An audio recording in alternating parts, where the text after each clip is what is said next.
I said, this was a classic track for me back in the day. Of course, Crystal Blue Persuasion, and I have lots and lots of memories. But I'm about to make some new memories. Because if you're logged into the chat room, help me to welcome my very, very special guest, Miss Chyna Nicole. Good evening, Chyna. Hi, good evening. How are you? Yeah! Yeah! I want to just say to all of the Conduit listeners, I kind of did a kind of mean thing to Chyna, which at the very last minute, I put up a post and I said, everyone who's in the music industry, log into the Conduit show, because it's not about Sheron P or Peter G. It's about the music. It's about the artist. Now, Chyna, you know it's a conversation, so we're not doing the interview thing. Okay. The questions and the comments are going to be out of sync.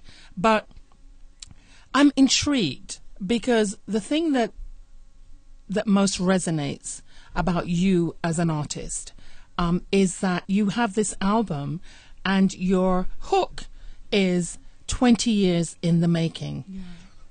Oh, let's turn up the mics. Okay, thank you. Your hook is, this album is 20 years in the making. Yes. Tell us about that journey. And as I said, we're going to do 20 years in 1 hour. So we got to move this thing fast, okay? And we'll acknowledge everyone in the chat room shortly. Absolutely. Okay. Big up to Ruddy. I see yes. England people in the house and your lovely British accent, which I adore. My family in England, I'll be visiting very soon. So 20 years in the making. I'm glad you're intrigued, and I hope audiences are intrigued, because it really did take that long for this album to be released. It was released last year under my label, and then Mindful 13 released a song off of the album, and then, you know, he took me to VP Records, and we had a meeting, and we're going to, you know, revamp the album, and then it's going to be released hopefully in January. Right. So it took 20 years. How many tracks are on the album? 14 tracks. 14. So tell us the journey that I know as quickly as you can. Why it took 20 years? Was it a change of producers? Tell me the story behind it. Sure. So the plight for reggae for women in reggae is a very difficult one. I recorded 20 years ago for major recording labels in Jamaica, and I can name some. I mean, I recorded for King Jammies. I've recorded for Cox and Dodd was actually recently. I've recorded for Mixing Lab. I recorded for Junior Reid. A lot of people who are still very cool with my family, but for some reason records weren't released. And that's just a couple of producers. There were so many other producers that I recorded for. So when you record for a studio, they own the masters? Yeah, they own... do. Yeah. Okay. I own the lyrics in that song, because but I created around their music, so they own that. And at the time, you know, I remember one time Jammies had a conversation with my mother, because they grew up together, and they really didn't know how to market my voice, because they heard a foreign kind of accent. They call it foreign on reggae rhythm. So, but they still was intrigued to record me, because they know they were looking for the next best thing, the next big thing. You know, and this was like 1994. Wow. This is 1994. Wow. Yeah. So I recorded a slew of records for several producers, including my father. My father did release a couple songs under his label, Little C label, but he didn't have the finances. Gary G was like one of the first disc jocks to ever play my record ever on air. And you know, it took a lot of money to keep the promotion going, and we were supposed to do an album at that time, and that never happened. And then I went back to Jamaica in early 2000s when I was on air as a disc jock, and recorded several songs with various producers again, and they never released it. Because you are an anathema, and I can use those words towards you, Chyna, because you have BAs, MSCs, BSCs, and you also have what's the word I'm looking for? Another degree that makes you an educator. Which are you first and foremost? A performer or an educator? That's a good question. I think I was born a performer, born a singer, because my dad used to say that I used to pull the string on a microphone and just sing. And, you know, he was always into music, playing for his own sound and various sounds. He started as a DJ and under U-Roy and everybody. And he lived here in America with my mom, and they were married. And when they had me, I was just musically inclined because of all the reggae music that was around me. And so I would say definitely a singer was like an instilled kind of trait and characteristic. And education came along the way, just me gravitating to children and just loving children, and kind of morphing myself into an educator, because I felt that I needed a backup, and music, as you can see, wasn't, you know, the first way for me to make earnings. Because you're not your typical performer, really and truly. And I know that there's some recent news, an update in terms of your career as an educator, that you actually stepped away from this to pursue your dream, which is in the music industry. How difficult was it to leave your kids, which I see you're very passionate about? Very. I don't want to start tearing. It's a very, very, very, because those kids are so beautiful and they deserve the very best, and they don't understand why. There were other reasons why I left early. I wanted to finish out the year with them, but in that area, there's a lot of racism that's going on, and I'll just say it that way. In Connecticut? Yeah, big time. And I will say also that I did have support from wonderful parents from all races and wanted me to kind of continue. But because I know it can take just a phone call to, some child agency to say whatever, because they do not want this. Even though you see me as an American, a lot of people see me as Jamaican, especially, some of the other races, because I'm predominantly Jamaican. My family's Jamaican. So, I'm different than the other educators in that sense, and I'm very cultured. I play Bob Marley in the morning. When they come in, they hear Rainbow Country. They're singing these songs in the morning. And of course, you're a threat to them because you're reaching the children. They don't want anyone to reach the children. They want to continue this myth. I would say some of them. Yeah, you have to be careful. But I would say some. You can't say it, but I can yes, say you can, Sheron. You know you are. If you've just logged You're on, the conduit, baby. If you've just logged on, my very special guest, and it is a very special Sunday because Chyna Nicole is in the new configurated studios at E2 Air. I love it. Isn't it lovely? Isn't it lovely? professional? It's so professional. It's just so kind of compact, and there's enough room for dancing. As absolutely, you would have seen me dancing earlier on. I feel very special. Thank you, E2 on Air. Right. So absolutely, it's a special radio occasion. Radio stations listening, and we're christening the E2 on Air studios. So you're not doing the educating. But you still are. I am educating. In your music. Yeah, and I still will be connected to education. I still want to lead. I want to develop different programs in school regarding music and hopefully infuse that. And, I still may go into schools and revamp it and show them some of the ways that I believe, and hopefully they can rope around that. But for me, sitting in the classroom to be that teacher just behind the walls in the classroom, I don't see myself. I've kind of moved on from that element. Yeah, and it was very difficult. It's a loss. I can imagine it's a huge loss to the students and your school community. But you know what? God doesn't open one door. Actually, thank you. That was a surprise at the end. The last day unpacking, I hear, they didn't say China. Tanya, Miss Williams, you're just a great professional, a great teacher. And I was like, they put it over the loudspeaker, and it was like, what? Wow. So that was, I guess, their way to say they know. Thank you. Yeah. Well, I mean, you can always revisit. Yes. Never say never is what my grandparents would say. Right. But tell me, you're born in the U.S. to Caribbean, Jamaican parents who are steeped in this Waterhouse community. What is Waterhouse community, and why is it playing such a pivotal role in your music career? I think that was the area that I knew first. Just traveling back and forth, that was what I knew. I knew the ghetto. I knew good cooking. I knew music playing around the clock. I remember when Jammies, because Jammies actually lived the studio was right beside my father's house before they morphed it into a studio. So we're talking about next door, like knock knock, who's there? Wow. Right next door, 42 St. Lucia, and so that's where my dad lives currently also. So for me to visit and see all of the artists kind of cultivate and just create melodies and jump in. I was always amazed by them just being that brilliant to just come up with lyrics and melody at the same time. I'm a thinker, so so when they come, if we do ciphers, in hip hop they do ciphers, and they come to Chyna Nicole, I'm like humming a melody because I'm like, I don't have my lyrics together yet because I gotta sit down and write it. They were like, no, Chyna, you have to come. We could, just come in. And they are so talented. So Waterhouse is definitely a part of my journey, and I'm thankful to Fitzroy Francis for just kind of making me realize that. I realized it, but I didn't realize how deep and how much of a dynasty it really was, So I'm very grateful to Fitzroy Francis for that. And what I love about it is, and we're going to get to that in the music, which I'm going to be playing very soon, and Legs Man, Mindful Records is saying, and Legs Man, is that an indication to you? Legs Man, yeah. Big up to Legs Man. A lot of the people in Waterhouse, Blossom, Legs Man. Oh my God, I can't name everybody. And Sheriff, you still go back? Junior Reed brother, I forgot his name. I do. I was just there this summer. And you know, they recognize me, they love me, they're telling me asking me what's going on. I feel like I'm that person to kind of help everybody in that community, and that's a very difficult plight. You know, Yes. I've helped some family members already, and I'm still trying to help others and outside of the community. So I'm hoping music is one way Is to a do conduit. it. It's to a do it. conduit Yeah, to deliver that word. absolutely, absolutely. To do it, yeah.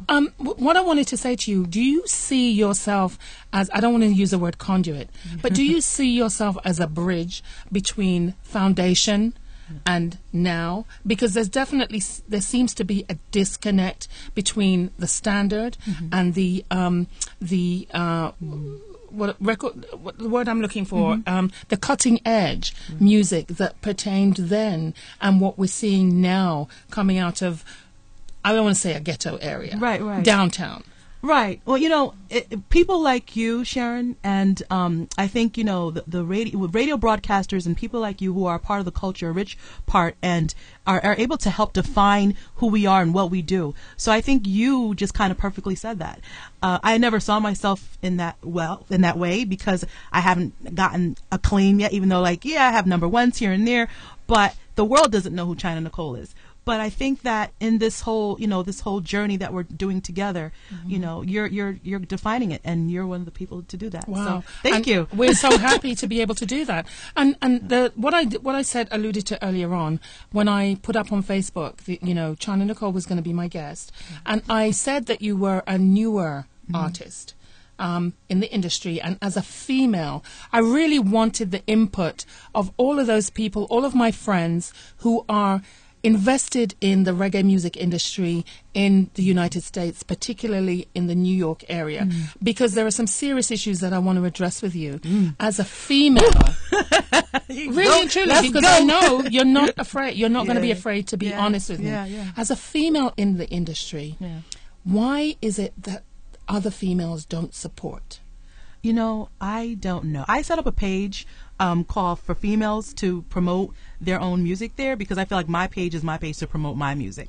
And so that page, I see some posts going into that page, which is really cool, because when I was on air, I played Females Crazy on IRE FM and Zip FM and in New York stations as well. And also you were on 93.5. Yes, with Mikey Sterling. We're going to have to talk about that Big too. up to Mikey Sterling. Big up to Mikey Sterling. Sterling need to be playing my records, but that's another thing. Mikey Sterling needs to back up. Mikey Sterling needs to be back on air. I mean, not back on air? Oh, okay, no, so internet radio, Mikey. Come on, Mikey Sterling. We need to hear you. I didn't know that. See, I didn't know he's not at anymore. 93.5 anymore. Okay, so and he was one of the people that I would really listen to, because Avril was close to me back in the day too. Anon is saying it's about jealousy. We all have feelings of jealousy, right. But in order to progress, we really can't continue with this whole crab in the barrel mentality. Yeah, I don't, it's a male-dominated industry. There's nothing we can do about that, I don't think.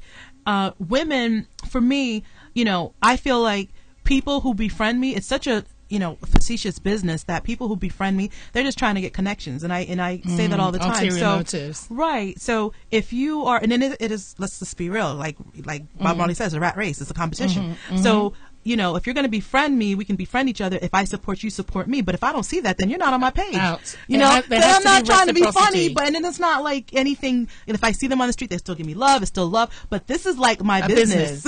So I'm not going to let the fox into the hen house. Absolutely. Right. Like, you have this to is be what savvy. it is. And you should. I'm working double hard, and they're reaping off my benefits. And I'm like, I haven't even gotten anywhere yet. Like, in a sense. Where did that tough exterior come from, Chyna? Because my spirit, when we first met, I thought, wow, what a sweet person. But I'm seeing a toughness to you that I suspect is an armor that you had to put on. Yeah. Being in the business. Yeah. You've been hurt. You've been disappointed. Absolutely. Several times from people who are very close to me. I just, at this point, I realize that I'm not getting any younger, and this is my life. And at this point, my son is 17 years old, and I can do whatever I want to do, and no one's going to stop me. So I get that resilience from my mother and from negative experiences in the business, but I'm turning it into positive because I'm still very appreciative of everything everyone has done. And I think the music, it will speak for itself. Absolutely. And that's what it's about. They whether they like Chyna Nicole or not, because you may not like an artist and be like, yo, this song is hot. Let me bust this. Let me hear this again. Right, So I know it's not about personally liking me, and that's fine. That would be great if everyone loved Chyna Nicole, but we know that that's not possible. You have to have that tough exterior. So who are the producers that you're working with now? Because I see that you also are responsible for your own record label. Yes. Tell us about that, and how did that evolve? That evolved from a conversation with my father and Donald Dennis, who was Danny Basie from Waterhouse crew.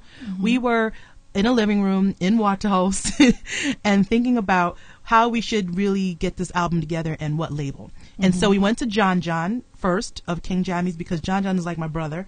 And he was like Chyna Nicole, but he was working on SZA's album at the time, and he had some other things going on. So, and I'm like not in the waiting game. Like, I feel like, listen, I'm not in my 20s anymore. I don't have time to be waiting. Well, you could have fooled me, okay? So my father, all I will say. Yeah. Thank you. So my father said, why don't you do, under your publishing, which is Nico Star. I was like, well, why don't we do it under your label, Pops? Lico C label, which is the label that we originally started doing some recordings with Lukey D and a couple other artists that he produced, Johnny P, a whole list of artists that my father produced. And so they were like, no. And Danny Bass was like, no, we should come with something fresh, Chyna. I said, well, Danny, you don't have a label? He said, Chyna, I'm going to get into the label thing, I'm just do my music or whatever, because he's like a musician, all around musician.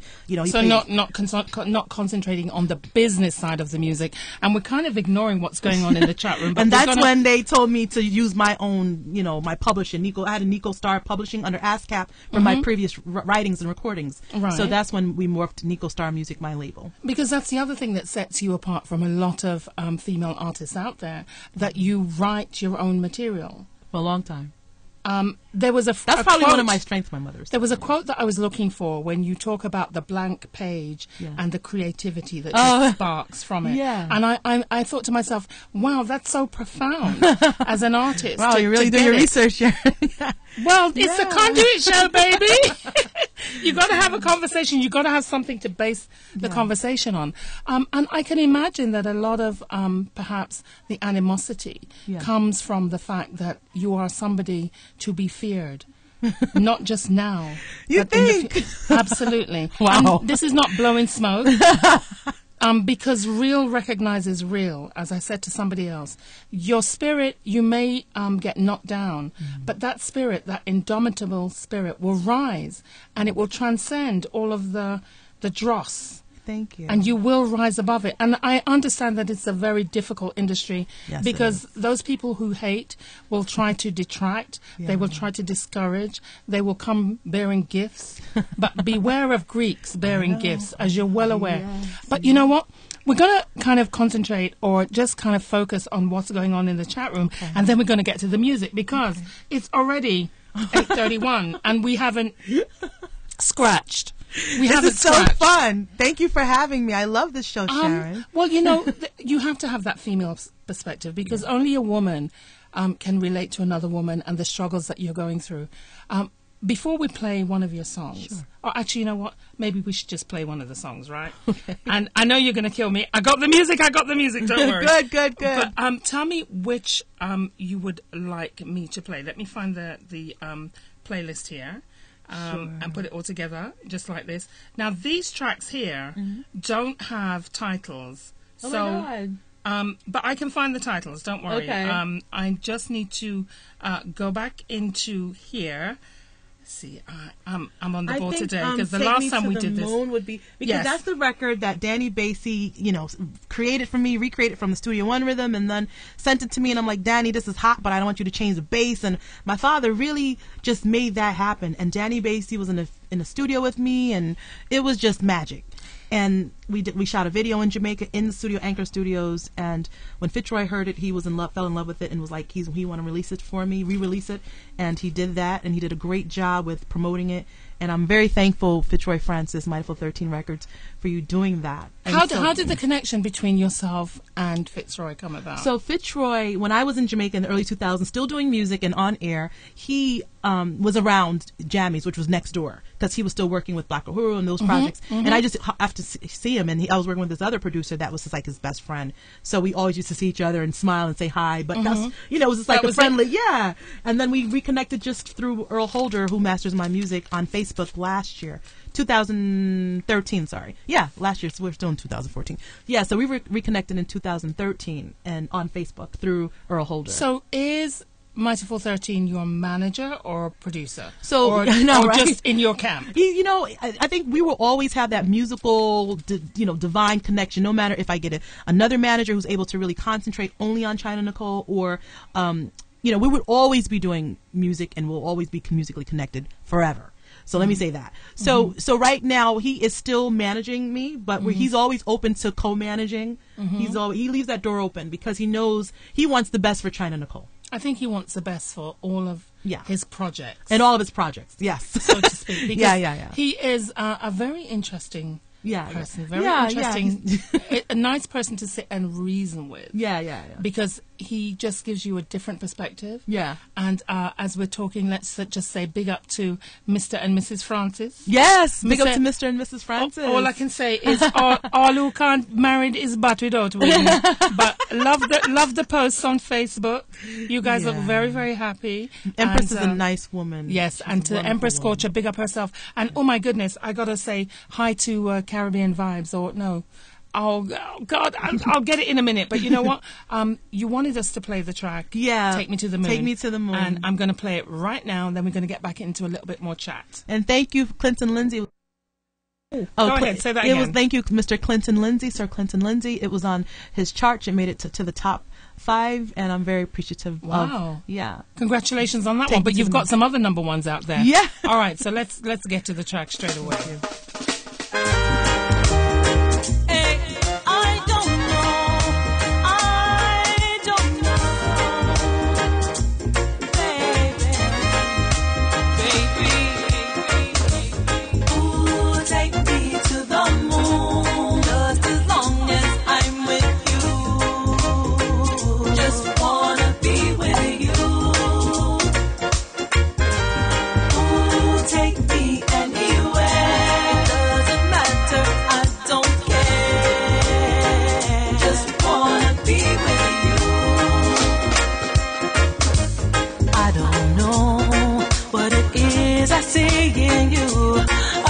Tell you just how I feel about you.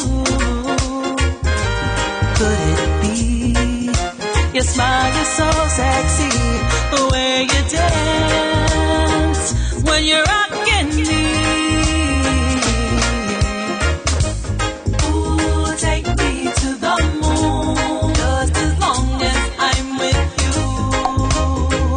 Just wanna be with you.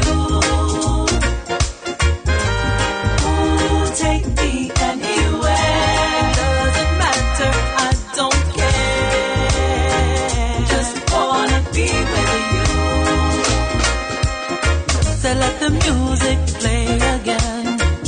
I don't want it to ever end, 'cause my man is holding me, and Mr. Thompson played it sweet. Let the music play again. I don't want it to ever end, baby, and my man is holding me. Danny Basie played it for me, yeah. Take me to the moon, just as long as I'm with you. I wanna be with you, baby. Take me anywhere. Conduit show, I'm right here with my girl Sheron, yeah. Wow, that sounds like a drop in the making. Wow. I don't know what you do to me. All right, Take Me to the Moon. So what inspired that particular track, Chyna? Oh, that track has such a long history, Sheron. It was first recorded in 1995 with Mikey McDonald. Do you know Mikey McDonald? Yes, You know his twin brother? He has a twin brother. No. People don't know that until I went to Jamaica, and I was like, wait a minute, is this Mike? He's like, no, he's a twin. I was at Bobby Digital Studio. Long story. But big up to Mikey McDonald. We recorded that at Philip Smart Studio in 1995. God rest Philip's soul. Yeah. Wow. Rest in peace, Philip Smart. Wow. Another producer who I recorded some tracks for that never released its song. So, yes, it's been 20 years in the making. So, of course, there comes with that 20 years a lot of history. Yes. What makes you persevere? I think now, I felt like I had to make this way for my son so he can see that education is very important in his life, and hopefully he will take that path. And music was definitely something that I didn't have like a full, marketing team and all this revenue behind me. So for me, education was that way out to say, okay, go back to school, raise your son, and still do music here and there. And I had managers, great managers. Chris Thomas was my manager, and he really tried hard, but he was always upset that I was still working as a teacher, and he's like, you got to choose, And I understand. So he was very frustrated with me. But I really respect him. He put out a record under Warner Brothers and Lightyear for me called Why Should I? So big up to Chris Thomas if you're listening. And it was, so I wanted to make that pathway for my son. And for me, it always was about music, and now I'm able to be free and just do what I want, and that's music. And we're so glad. All right, that particular track, Musical Pilot, I want to say good evening and greetings, and thank you for logging in and listening. Big up to everybody in the chat room. Hello. The comments are hilarious. The consensus is that it is reggae music industry, like other music industries, I'm sure. It's a male-dominated society, but how do we make a change? How do we make it so that artists like Chyna Nicole can be free to work their magic, put their craft out there, put their talent out there without fear of being harassed, vindicated, lies and rumors spread about, and also given a chance to perform on a show? How many times, and we complain about this, Michelle Arthurton and I and others complain about this all the time, you have a big show, no female artists. I know. How do we make that change? And weigh in, chat roomers, let us know, how do we get more female artists to be recognized by these promoters? And I think if the male artist was to also just kind of honor females, I know that there is. I mean, going to happen. I know, and they're out there to promote them because it's an ego thing. It is. I get it. I've been on in your shoes in the sense of being that person on the mic and pulling. All these artists are looking at me, and I'm like, oh my God, these people I actually look up to are begging me to come on stage to go on to grab the mic because they're not really on, build for the show and on the running order, and they're wanting that mic to get on stage, and that's all they're thinking about, to get them on the stage. So it's about a proper production. Last Friday night, I actually went to a show in Queens, which was billed as a tribute to John Holt. Very disappointing. Oh, God. It was very disappointing for me because I think the promoters, it's a great concept, but I think the promoters needed to give themselves more time. Someone of the stature of John Holt really needs a proper tribute. And I'm embarrassed because the tribute in London was off the hook. Not because I'm from London, but I wanted to be able to write a really great review and send it to the people in England to say, look, New York saw what London did, and this was our tribute to John Holt. Wow. It didn't happen. And you know what? It doesn't have to be a big artist. It could be a bunch of young artists and just planned beautifully. Yeah, and the thing about it, the show was free.